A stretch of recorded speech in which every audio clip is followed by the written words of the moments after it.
Welcome back to the Mob Mentality Show. My name is Austin Chadwick. My co-host is Chris Lucian. And today we have Jenny Carlston on the show to talk about some exciting topics, including Wardley Mapping, Wisecrowding, collaborative decisioning, lean and learner mindset. But before we jump into those topics, Jenny, would you mind introducing yourself?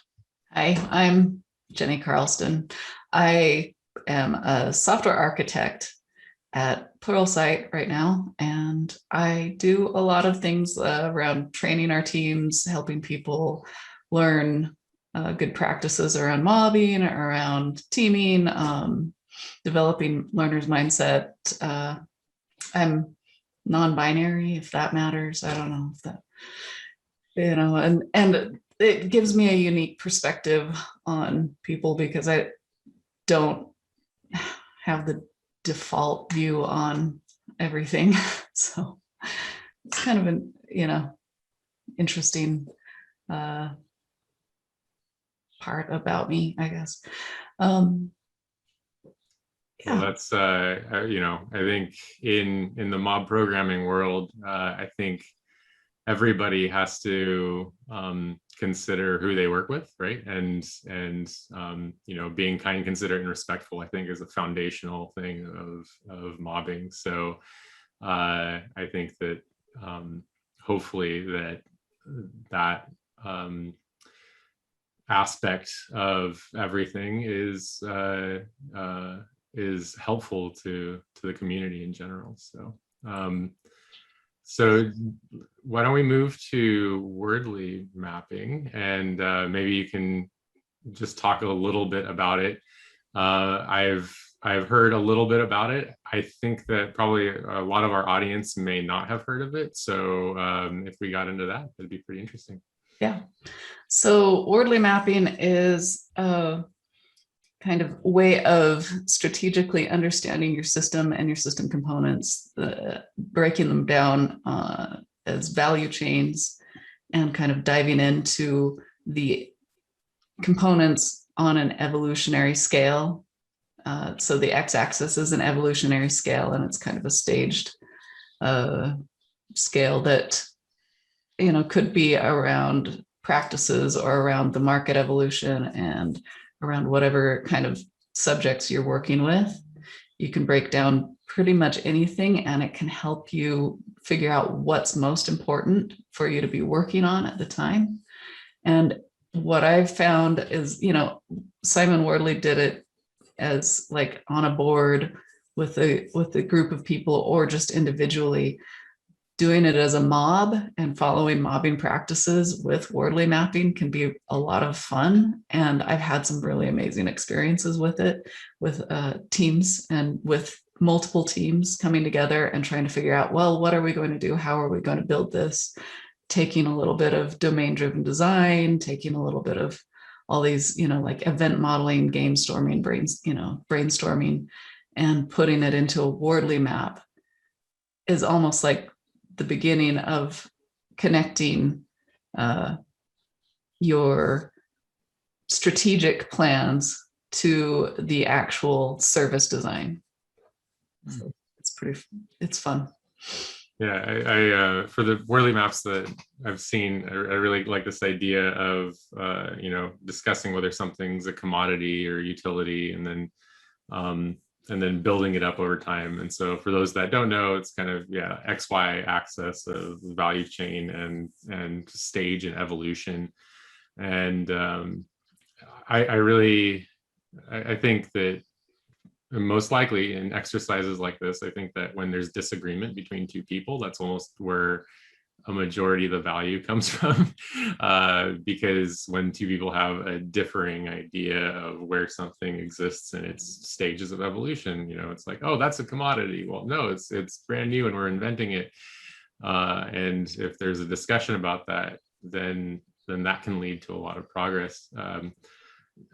So Jenny, have you seen events like that? Or, maybe do you have any kind of like anecdotal commentary on maybe the discussion that happens when collaborating on a Wordly map? The things I've had come up with my teams are like let's say we've got an integration that one team says we must integrate with this product and this is how we want to do it. And another team says, I don't think we should. I think we need to do something else and figure it out. And I've like come in and we've started laying out the components, and everybody's talking about the components that they're building, and they understand those really well. And nobody understands how they'll both come together. And then you can, when you're putting it on a map, you can see it there. And you can start talking about like, well, what if this component needs to have an integration as well? How do we plan all of this? And it's like kind of, it's amazing how it comes together, where everybody's like talking about it and they're putting their things on the board, and you're learning about all of the different components as you go. So it not only do you work through disagreements, but you learn more about the system as a whole. I use it personally as a learning tool as well, because I can say, here's a related component, and I can see it on the board or on, like whatever the computer screen, and then dive in and say, well, how does that actually relate? What are the attributes that are in conjunction with whatever I'm thinking about or looking at? So yeah, one example was when we wanted to integrate part of our system into Salesforce and use MuleSoft, and there were some disagreements, and there were some things like, well, what about security on this, and what about all this? And so we started putting all the components on the board, and then we came up with a solution together, and you could see it happening on the map. Mm-hmm. And that kind of value, where you can take it to your leaders, or you can take it to other teams and say, this is what we're doing, this is how we came to it, this is why we came to it. It's a pretty powerful tool. I've seen many situations in the past actually where people talk past each other, like they're just saying things, and all of a sudden there's no understanding, through even you're speaking the same language, but you're speaking past each other. And when it gets onto a drawing, all of a sudden things clarify. I especially like decision maps for this sort of thing as well, of kind of like outlining positives and negatives and outcomes and drawing that out. And so, but I do like the way that it visually gets represented in a Wardley map. So kind of in that same vein, we have this like collaborative decision making and Wisecrowding. And so, I think that they're probably pretty related, but do you have any more kind of in that direction? Yeah, they are related. I think something that's really important for us as I think human race is being able to come to decisions and act upon it. Right now, we have a lot of disagreements. We create, spaces where people are getting shut down. And the thing is, if we connect to our senses and we connect to who we are as individuals and bring that to a group, while, and we're talking about diversity, and we're talking about like trying to like value people for who they are, then when you're making a collaborative decision, you're going to get a better mental model, or a more varied mental model. There's this diversity, what is it? There's this mathematical principle that Scott Page came up with. It's a theorem. It's actually proven. Speaks to the wisdom of the crowds. And when you have a diverse group of people coming in to solve a problem, the more varied mental models are going to get you a better solution, a more complete solution, and a better representation of reality when you're trying to come up with some kind of prediction of the future. So the diversity prediction principle is what that is, and you can look it up if you want. But the principle behind that is get people together along different facets of their identity, mm-hmm. And instead of like doing things where you're like trying to figure out what that is, you allow people to self-identify, and then you organize around those differences and their level of expertise. and you're going to get a completely different set of solutions because of those different identities from different people. And that way you can then tackle a problem in novel and more, I don't know, accurate, opportunistic, but in the good sense. Yeah, absolutely.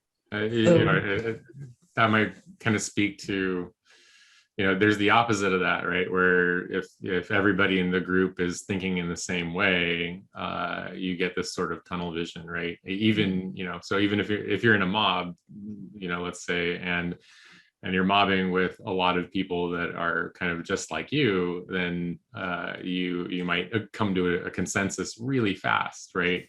But that consensus can be perhaps a little bit blind to a lot of different aspects of the development. And so diversity of skills, diversity of experience, diversity of thought process, of identity in general.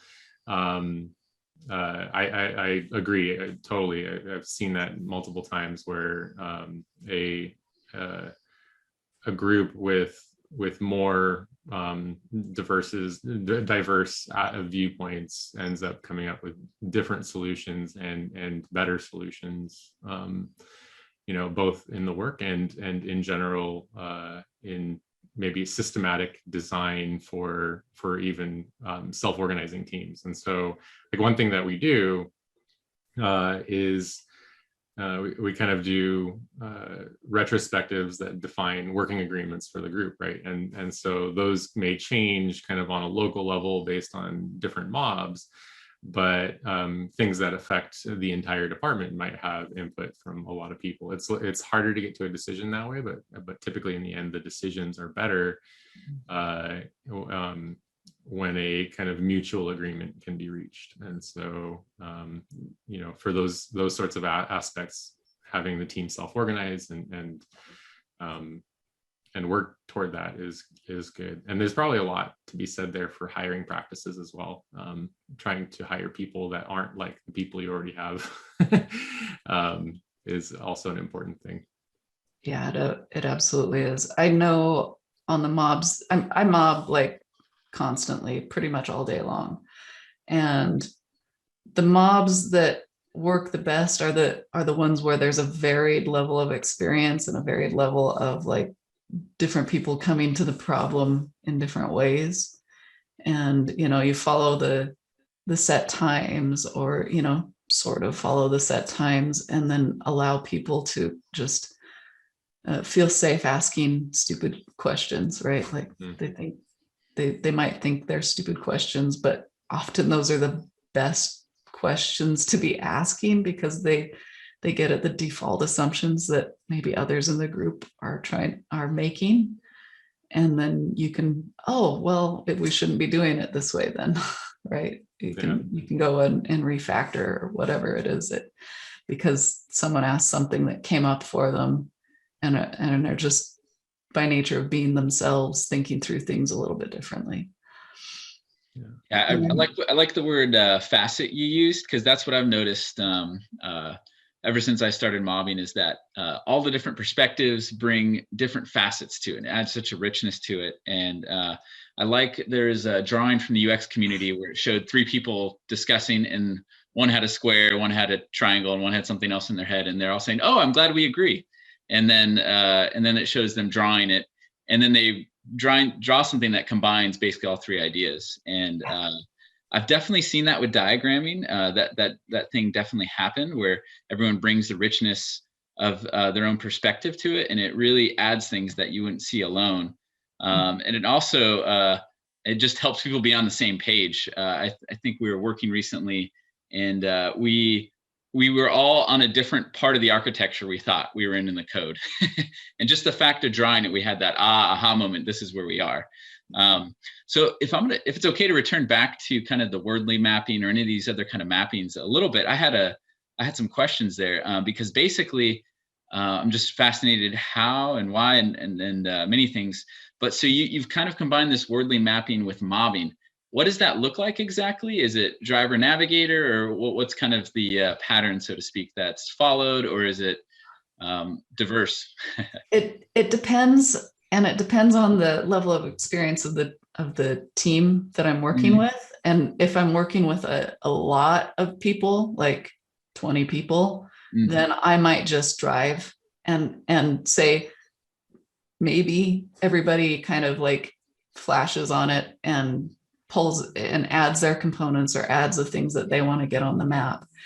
And then I'll start trying to organize it. Maybe we'll throw away that first or that second map that we create. And then it starts kind of like narrowing in on the problem, narrowing in on the focus. And from there, you're like almost creating a taxonomy of the important things on the map and organizing them in relation to where we need to move in the market. All right. So it will be a driver navigator with a little bit more experienced team, people who understand what Wardley mapping is. You know, you can then do a timed, like, okay, you take it, now you start drawing, and somebody is a director, someone's directing what's happening, and someone's acting as the keyboard. And, you know, people are calling out saying, hey, well, what about this? What about this? That is a lot of fun.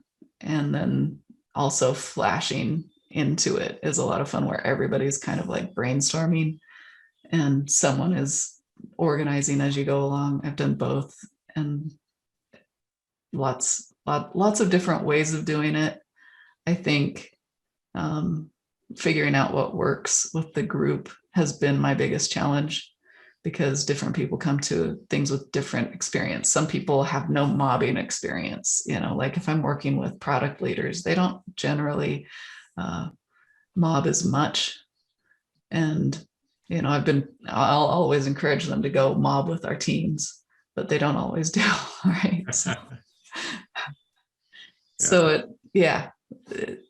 But I would love to I've really enjoyed working on it with my team, and just like taking turns and building out the systems. You know, as architects, we're constantly trying to figure out what are the best patterns for our teams to use. What are we trying to do? What are we trying to build here? What quality attributes are important? And we've built maps where we've said, okay, here's the users, here's the needs that they have, and here's the qualities that we want to build. And now what are the systems that feed into these different qualities, and how do they feed into them?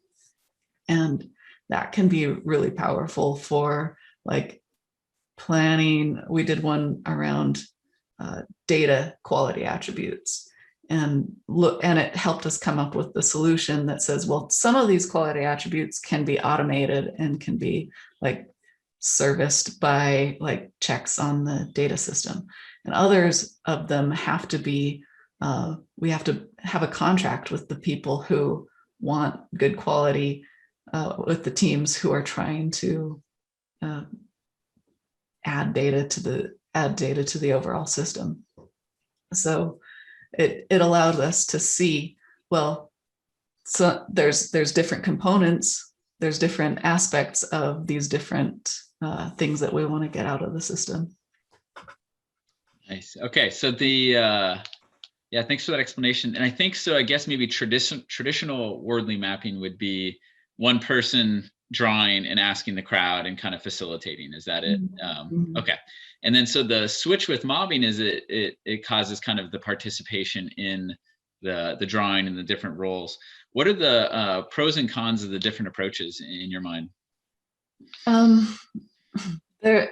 One is people don't have to think, they just kind of have to agree that, oh yeah, that's what I mean, that represents what I'm seeing well. And the other one is they're having to actively like really get in and engage with the process. And I think the pro is if you're trying to move quickly and someone hasn't mapped before, it's easier just to go do it, and then they get a feel for it, and then you can have them engage more in the actual building of the maps as they learn and grow and get better at the process of mapping.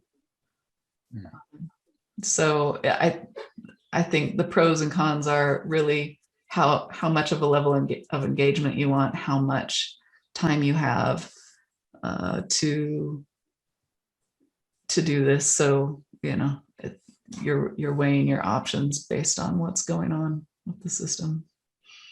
Nice. Yeah. And then I haven't done Wordly mapping, so this is good learning for me. But what I have seen is that when I've ever drawn or diagrammed or facilitating something similar, is that if I just do it myself and kind of facilitate it, we kind of get the result, so to speak, more or less. But what I've learned is when I've mobbed it is that that skill of being able to facilitate it kind of can be passed on to others. So I don't know if you've seen that same effect. Yeah, absolutely. So people will definitely learn more, and they'll engage with the map more, and they'll be more identified, bought into it. Like they'll attach themselves to the output and to like helping people understand what's there and how it works. So there's more ownership with the people who are like more involved in building it. Nice. Yeah, I think a good way to help people who are maybe new to the project to feel included is by taking in input as well, because there's so many of these environments where an architect will hand down orders to all of the developers and kind of just say, hey, it's your job now to implement my grand vision. And so kind of speaking to ownership, it's a lot easier to get ownership if those types of things were a collaboration instead of kind of just told to them. And so I just like that idea a lot. Yeah. For me as an architect, I don't go for the ivory tower. Yeah. I try to avoid it at all costs and choose collaboration. And because one, I think we've come up with a better architecture. I can't keep all the things in my head. I'm one human. If we can get, everybody together building the architecture, it's gonna work out better. It'll be distributed, autonomous, like it'll keep all of those like principles that I hold dear just as a human, like giving people free reign and engaging them in their job, finding their passion. All of those things come into play when you're mobbing or when you're building an architecture, how much engagement you can get from people plays in. I think I've been seeking other analogies other than the ivory tower, and I think one I heard that I liked was the hiker's guide or something like that. More of a alongside as opposed to prescriptive commands. Sherpa. Yeah. So, yeah, Sherpa or like a hitchhiker's guide or a Baedeker. Nice. So kind of returning back to the collaborative decisioning there, one question I had that's been an area of learning for me lately is maybe it's sensing the room. And because I know whenever you're collaboratively making a decision, there's kind of a point where ideas are coming out and we're lots of ideas, we're processing them, we're thinking through them. And then there's a time to narrow to a decision, right? And so I think the struggle has been for me is to know when to stop the ideation and narrow to a decision or things like that. Do you have any guidance along those lines? Time will often I think it's really important to time box things. And we do that on our teams a lot. We say, okay, we're going to take 15 minutes and we're going to just do this. And we're going to, then take the next 15 minutes and we're going to come up with a solution. And so we'll time box up front and say, this is how much time we're going to give to making this decision. That can be super helpful. Other things, like when it's when you're doing collaborative, it does take a little bit more time. And, but a lot of times, if you're moving quickly and you're talking through something, you'll notice where the lulls are. And then you're going to say, once there's a lull in kind of like the discussion, then you can kind of redirect into like, okay, this is our next step. And when you have a goal in mind, so that's another really important aspect to anything, like have a goal in mind before you go into it. And then you can break it up into time boxes more easily, or then you can say, okay, this is what we need to get to by this point. And, you know, anytime you're designing a system, that goal, like whether they're quality attributes or whether they're like just, you know, KPIs or whatever, OKRs, you know, different people do things differently. Having those kinds of things in mind, and then coming up with measures of success for that. So what's our goal? What are we going to measure success of that goal? How are we going to do that? Now let's design a system that shows us what those measures of success, where they are. And then let's design, you know, so you have your dashboard. You're designing kind of in reverse a lot of times. So you start with your goal, you get your metrics, you get your metrics into a dashboard, you design the dashboard, then you can start designing the actual like presentation layer. And then from there, then you start breaking down into what are the most important events, what are the most important things that need to happen. And these are the components that can meet and handle those events. It's kind of the take I usually have on things. Yeah, and I think those are good insights, because I think at times without the team knowing the goal that we're trying to decide on, or even the time box, it'll feel arbitrary if someone starts narrowing to a decision, right? And so getting those things established up front is a good learning for me.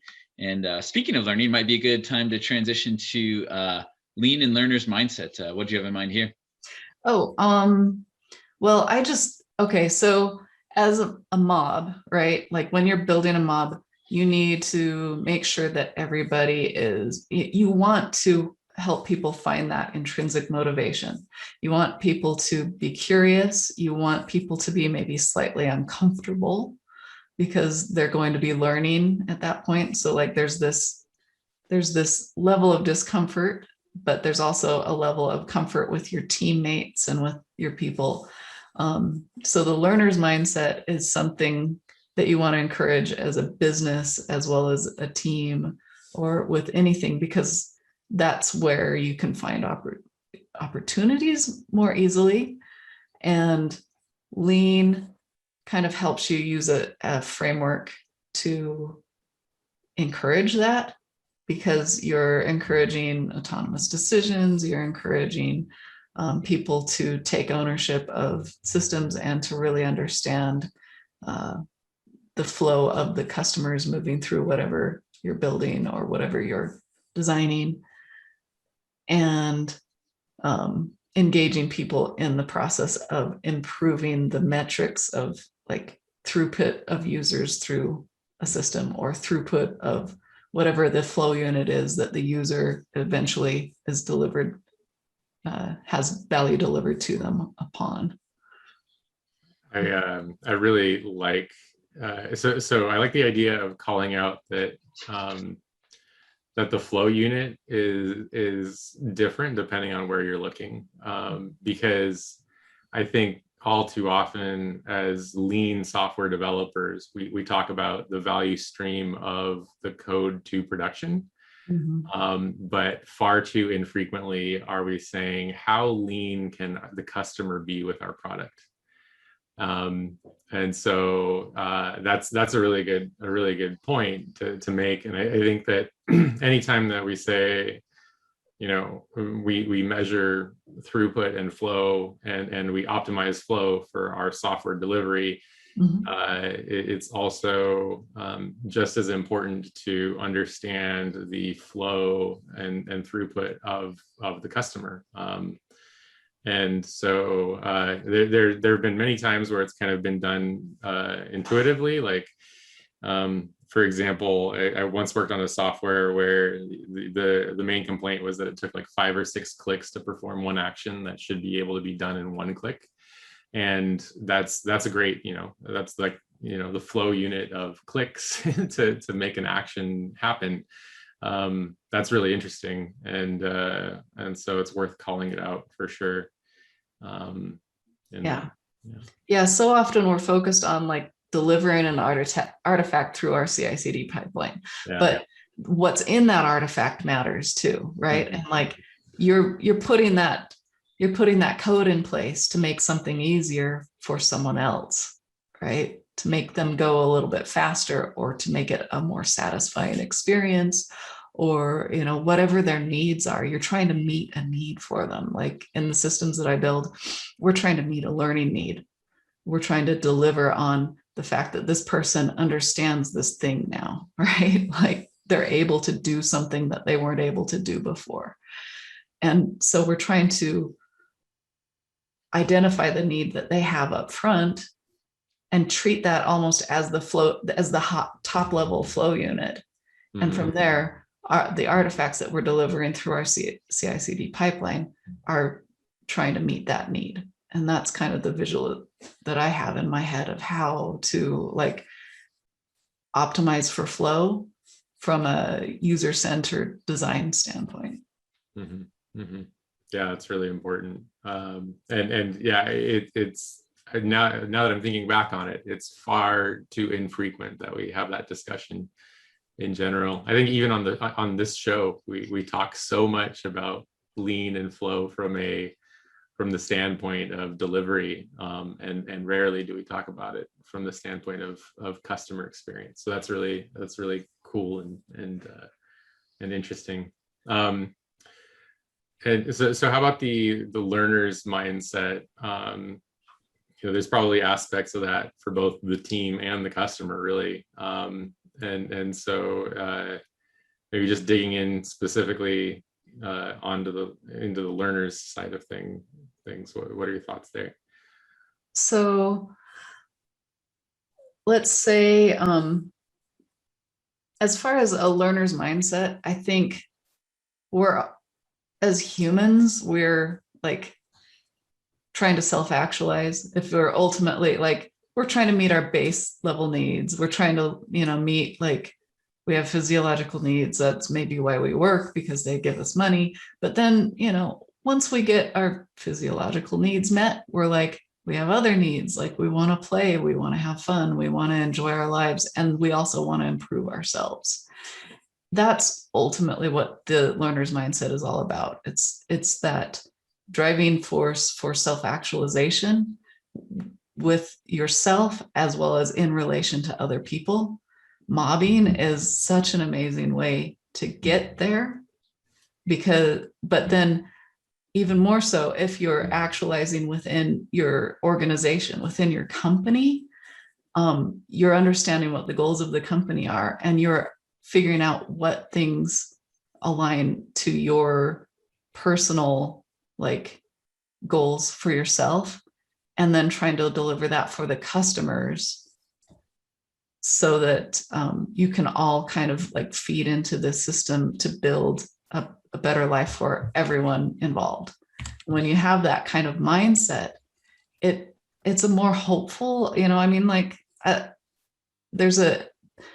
it's a better way of viewing the world from my standpoint, because you're not just looking at yourself as a cog in a machine, and you're not, the purpose is for the people rather than the people being for the organization, right? And if you can encourage that in your company, encourage that on your teams, encourage that in yourself, you're going to actually end up getting more done and having more fun while you're doing it. And that's what the learner's mindset is all about for me. In mobbing in general, I think there's so many more opportunities to actually have that, I think all aspects that you mentioned there, not just learning, but also just the play portion of it too, as well, because you kind of have a little bit more of a social experience, and there can be discussion, there can be banter, there can be all kinds of things that naturally occur during mobbing. And I think mobbing in general, just from those aspects, is a much more human experience, I think. because it's being isolated and programming by yourself, kind of in a basement or whatever, that whole stereotype. I think it's not something that that everyone wants to be doing, and I think that as more and more people find software development as a career, there are fewer and fewer people that fit any of those stereotypes. I think, if anyone ever did fit that stereotype. Yeah. And even in that stereotype, it's not like, there are times when we need to diverge and we need to come up with our own ideas, and we need to go work in the basement or, wherever. Yeah. And then we can come back to it. The value starts transferring, the power starts being delivered when you act and build your identity in relation to others. Mm-hmm. If you're just working in a vacuum the entire time, you're not getting as much out of life as you probably could or might even want to. And then, but you are able to, kind of do your own thing, which is an important part of learning. And it really is about that divergence and convergence, mm-hmm. As well. So I don't want to say it's not, I think it's really important to go take time to be alone and to not mob. There's a balance. You have to do both, in order to be a learner and to self-actualize. Yeah, I've definitely seen that. And then I think that's, it's great where mobs are, hey, come and go as you need, right? If you need some time to process something or need a break or whatever, come and go. And that's always on the table, helps a lot with those needs. And I really like this flip.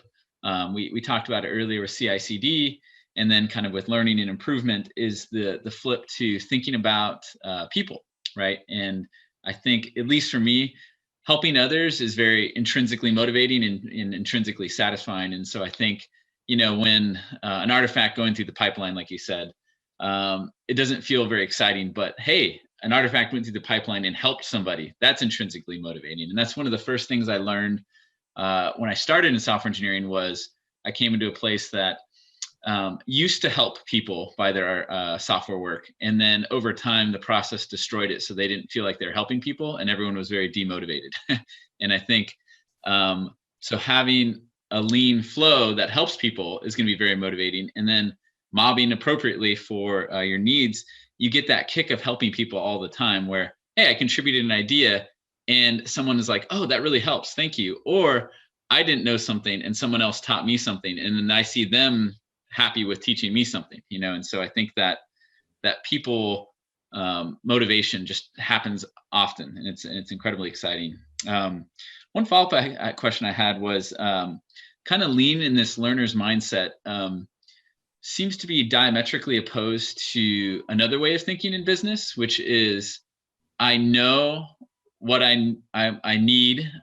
Everything is known up front, and we're going to go accomplish it, right? And if I don't know it, I'll hire an expert who knows it and is going to go accomplish it, right? And so I don't know if you've seen that in your coaching or career, and how do you help people transition appropriately? Well, okay, so I've definitely seen that in my career, and I've seen that where it's like, okay, these are code monkeys, and I know what I'm going to go do, and this is what I want, and I'm going to tell you how to do it, and I'm going to tell you that you must use this tool, and I'm going to solution everything for you. And what I've seen when it happens is generally those kinds of, people will hire contractors often for this, and those contracts will overrun, and they will cost a lot more, and they will end up not delivering on the thing that they actually wanted, because while they think they wanted what they wanted, it ends up that they really didn't know. I mean, that's been my experience, and that's what I've seen happen more often than not, when people are just treating other people as resources rather than as the expert that is going to build them something that meets a need. Mm-hmm. And yeah, so I don't know, solutioning is often discouraged at the company I work for because of that. Because we've seen that happen where if someone says, this is how we're going to do it and this is what we're going to do, the solution ends up being just kind of not good and not meeting the needs ultimately of the business. Gotcha. Well, we might be hitting our time box. So before we close the show, is there anything you'd like to share or plug?